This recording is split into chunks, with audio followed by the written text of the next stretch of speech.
Hi everybody, Brent Jones, New Home Source Realty. How are you? It is summertime in Texas. Hope everybody is safe and well. A little warm, but it's going to be fall here in about a month, supposedly, at least on the calendar anyway.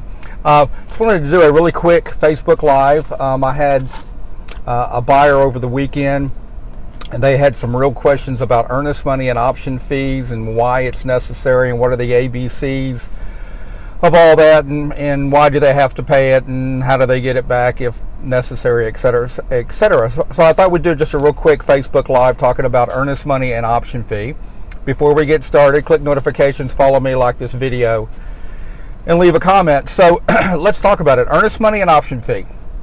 So real quickly, you write up an offer. You are fortunate enough in this ridiculous market that the seller actually accepts your offer. Okay, great.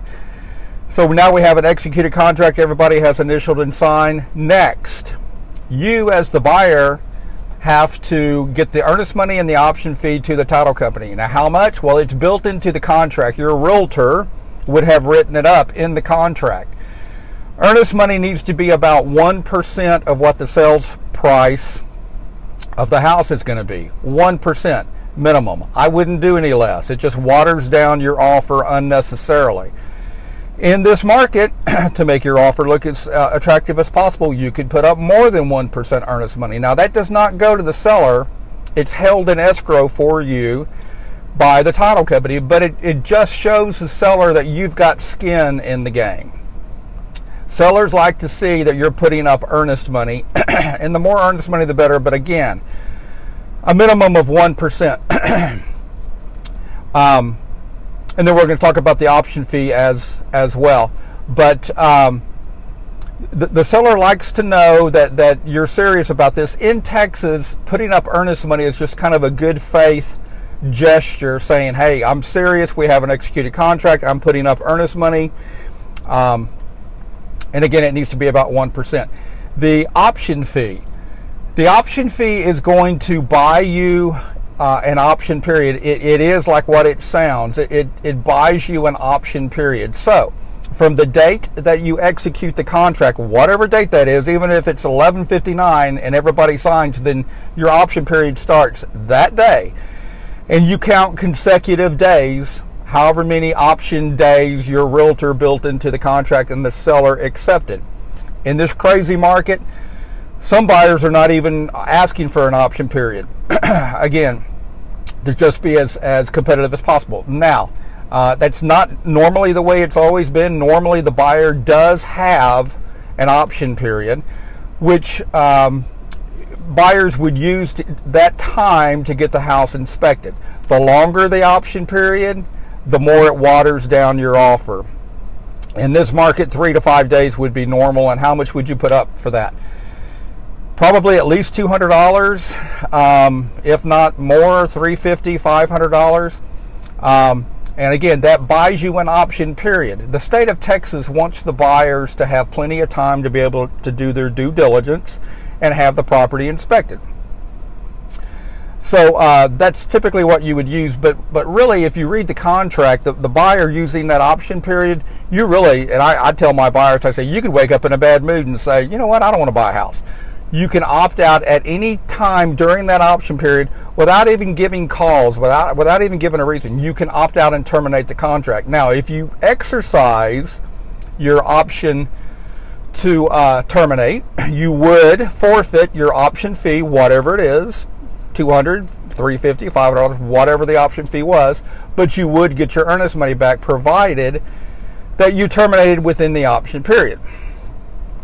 Used to be the earnest money went to the title company and you would write a separate check and mail it to the seller at the property address.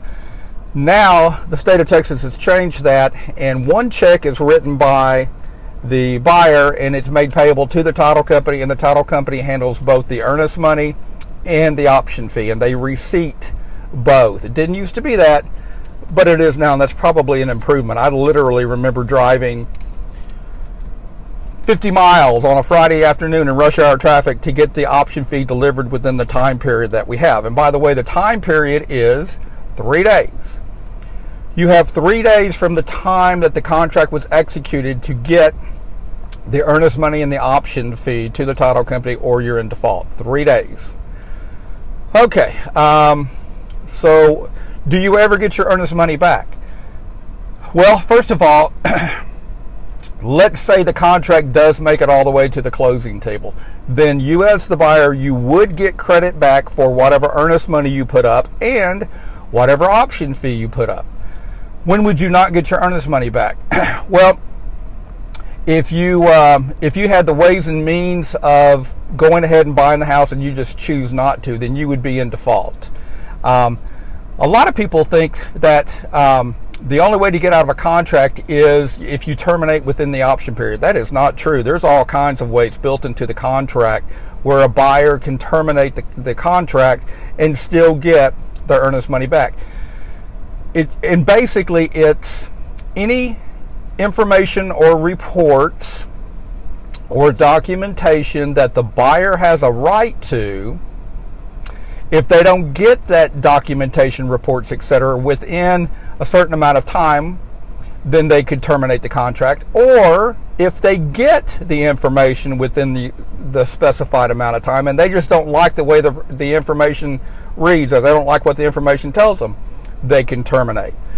So there's a lot of ways to terminate the contract. But typically, if you're going to terminate the contract, it would be within the option period because the inspection report came back bad. And houses do not fail or pass an inspection report. People always say, well, did it pass? Did it pass what? Houses, inspection reports don't say that your house passed or failed. It just lists deficiency if there are any. When else could you get your earnest money back? Well, if you were going with an FHA or a VA loan, if the house does not appraise, then you could terminate the contract and get your earnest money back. Again, that's when we've talked about this in past videos. That's kind of why sellers frown on FHA and VA buyers, is because they know a week to 10 days before closing, when the appraisal is done, if the house doesn't appraise, you can terminate the contract and get your earnest money back. Option fee, you would pay it. It all goes to the title company. It's going to buy you a certain amount of time, and you would use that time typically to have the property inspected. Do you get your option fee back? You would get your option fee back if we do get to the closing table. When I say you're going to get it back, you would get credit for it at closing. But if during that option period you choose to terminate the contract, then you would forfeit the option period, the option money that you put up, but you would get your earnest money back.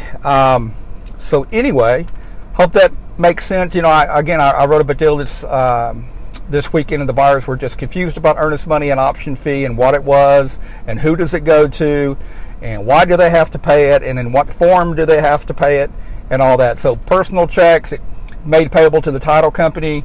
It shows your good faith effort. It also buys you time to have the property inspected. That's why it's necessary. You do get your earnest money back under certain conditions.